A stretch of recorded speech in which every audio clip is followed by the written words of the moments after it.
Ang Dios adunay plano sa iyang gibuhat. Welcome back to Born to Praise TV channel.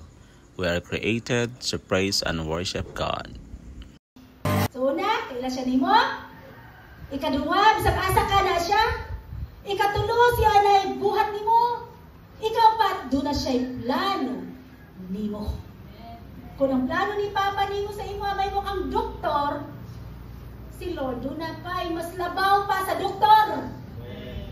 Kung ang plano ni Lord nimo, dili ka pa humano ni eskwela, pa ni mong Papa, gusto ka pa humano, nasa man na? Bugat. Diba? Ayaw sa pag-umandiha. Umandiha, manata. Kinaklay makahumandig ka, kay nindot kayo, imungalan, Anali, Boyless, PhD, teacher, master. Kuy, ginuko. Kuya, dili na plano ni Lord. Ang plano din ni Lord, mangmap sa simbahan. Ay, thank you Lord! Salamat! Glory to God! Rimaya sila malibot og sagbot. Nan? Asa ka? Pero master, walay kalipay na. Nabungkag ng buhok tungod kadaghang galamon, pero sa pagpangibot sa sagbot, naa si Lord kanunay. I will be with you wherever you go, whatever you do, naa si Lord. Na? Asa ang kalipay mong patagamtaman? Ang plano ni Lord, the best plan for you. Yung purpose mo ay kinanindutan. Yung plano mo ay kinanindutan. Ano ngayon para naunag plano? Lord, plano ni mo kay kani gwapa man siya kaayo mao na dagay ni Lord, pero dili dayto nya nauna ba ka? Mura ka si David. Og si Bathsheba. O si consequences. Sayra na to ha. Dapat ang plano gid ni Lord mao. Mo na usa para ka makabaton sa plano ni Lord o sa iya imong buhaton. Kinahanglan kang mo. Gunit. Sa man yung paggunit kung di ka musulti? Ang bayi nga ni gunit? O sa nawala niya? O sa naayon niya? Nawala niyang pagdugo? O sa nawala ni Lord? Dahil nawala kay Lord na nabati niya nga ni adto sa babae ng gunit kita. May problema sa wala. Gunit. Wala'y mawala, di mo kung mugunit ka. Pero na'y mo puno, di mo kung mugunit ka.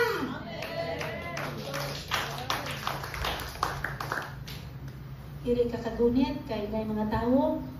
Musulti. Atong baye, hindi kita nakasala sa ingon sa mga tao, nila sila mga bato. Taksyon nato ni kay kasasala kay bayana. Kawan kay sudan. Diba? Taksyon nato ni. Sa ingon ni Jesus. Kung kinsa wala sala ninyo, sige, apaka. Apaka na yun. Yung si Jesus apaka. May wala ka kung kinsa wala sala ninyo. Wala man sila ni apak na naman. Sobra pa sila sa baying dabak. Mas dabak-dabak. Mas dabak-dabak. Nga naman, hindi siya nakabanto sa baying dabak. Kay mas damak-damak. Mas hugaw-hugawan kaysa baying hugaw. Wala kita. Mukha ka sa puling sa mata sa imo'y sikataw, pero ikaw, dako-dako.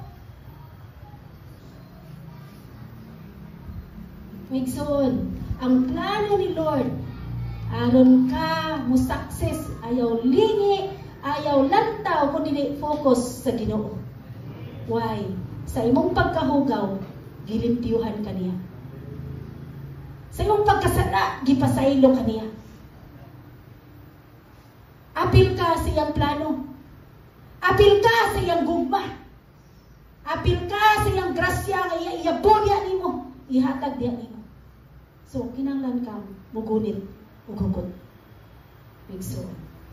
Yun siya. Pagkalisod karon sa imong mga una-una, o Diyos, pagkadaghan gayud niini. Nasa nako daghan kay una-una para nimo mo na iyang plano ug purpose best for you. O daghan kayo sa iten. Kung ipon ko kini daghan pa kini kay sa balas, kung mumata ako uban gihapon ako kanimo. Na plano ni Lord dili kaniya pasagdan, dili kaniya biyaan. Igsuon. Una. Pero pag-abot sa next, manata sa upat. Pero pag-abot sa 19, hangtod sa 22. Mingon dire si David.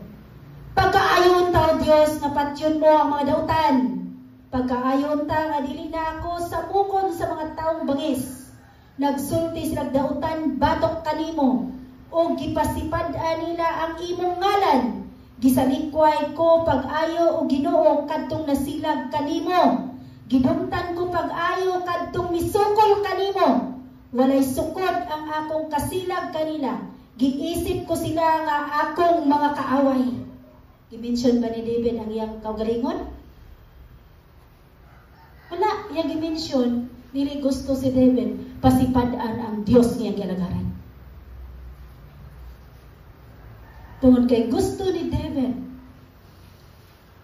nga ang hari sa Israel, ang Dios sa Israel nga mao ang Dios, dili dapat pasipadaan. Sa ingon niya sa Exodus, hallelujah, ingon siya sa Exodus, ayaw pasipad-i paggamit ang akong ngalan. Exodus 27. Ako si Yahweh, nga inyong Dios, silutan ko si bisan kinsa nga magpasipala sa akong ngalan. Magsuon, ang Dios nakailan nimo, ang Dios anaa bisan asa ka, ang Dios may nagbuhat nimo, ang Dios may plano nimo. Pero bisan sa una-una pa lang, kung duna kay pagpasipala sa Dios, timan-i. Ang Exodus 27. Timan-i. Ngun siya, silutan ko si bisan kinsa nga magpasipala sa akong ngalan. Once nga mapasipala ang ngalan sa Dios, ni sa una-una nimo, ang Dios na sayod sa una-una, silutan sa Dios ang pagpasipala sa iyang ngalan. Dili nato pasipad-an ang ngalan sa Dios. Ni ang pulong sa Dios. Ni ang alagad sa Dios nga iyang gigamit nga mosulti siyang mga pulong. Why? Silutan sa Dios ang magpasipala sa iyang ngalan. Wala ka ni sulti, pero nakita sa Dios sulod sa imong una-una, sulod sa imong kasing-kasing, nga ang anak sa Dios nga iyang gigamit. Gipasipad-an ang ngalan sa Dios nga gisangyaw, gipasipad-an. Silutan sa Dios. Una mga igsuon, ato, ampingan ang ato na batunan. Sa ato na batunan, nga pabor. Sa diyang gipakamatyan ka, sa imo na batunan. Ang grasya. Kanang grasya mga igsuon. Walay bayad nga gihatag sa Dios niya nimo. Ang kaluoy ug ang kapasayloan ato na mabatunan kung ato giila pag-ayo ang Ginoo sa atong kinabuhi. Di na mawala nato. Pero kung sa una-una ato gipasipad-an, dili nato mabatunan ang grasya ug ang kaluoy sa Dios. Kung ang kaluoy sa Dios na nato, dili ta niya silutan. Pero kung wala, silutan sa Dios ang magpasipala sa iyang ngalan. Muna nga, pag-amping mo sa inyong mga joke, pag-amping, kay usahay, maapil ta sa joke sa kalibutanon. Mas ganaan ta nga amigo ta sa kalibutan, dagat ta amigo, ganaan ang kalibutan nato, ganaan ta niya na. Pero para nako, okay ra ko, wala ko'y amigo di sa kalibutan, basta amigo di sa Ginoo. Okay ra ko, wala ko'y kaistorya, basta kaistorya na ako, sige ang Ginoo. Okay ra ko, wala ko'y kauban, ako rin nag-inyo sara, basta kauban ako ang Ginoo.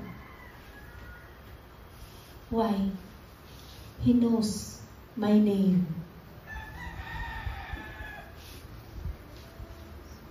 Kaya na siya na ako. Una kanunay ko niya gisampit. Wala na mo isampit-sampit, hindi na takaila. Pero si Lord, He knows my name. Like so. Then, tungod kay si David, Siya pagkahari, doon ay nasilag niya, doon na siya ay mga nabuhat nga dili mayo, so dagan siya kontra. So mo niya mga pag-ampo. Kung dili siya gusto ng mga tao, dili ilhon ang Dios mo igsoon. So muna nga, gikinahanglan nato sa atong pagkinabuhi kanunay. Kung doon na may tay kasilag sa Dios sa panahon nga dili maangko nato ang atong gusto, kinahanglan nato ipatidlom ang atong kasing-kasing. Tod kay ang iyang pulong nag-ingon nga we need to love our enemy. Di ba? So, kani si David, siyang gisulti nga may pagwala ng mga dautan. So, na siya sulod siyang kasing-kasing, dili maayo. So, ang pulong sa Dios karon sa New Testament, niyo nga ato'y gugmaw na itong kaaway sa tupato sila iapil sa mga pag-ampo. So kung naapilon na ito sa mga pag-ampo, ang mga tao nga na pasipala dili nato, ang sulod sa atong kasing-kasing, maayo dili. Maayo kay nga ato man sila itugyan sa Ginoo. Muna ang pag-abot diri sa 23:24, ingon si David, susiha ako Dios, ug sutaa ang akong kasing-kasing. Ipasusi nato ang atong kasing-kasing.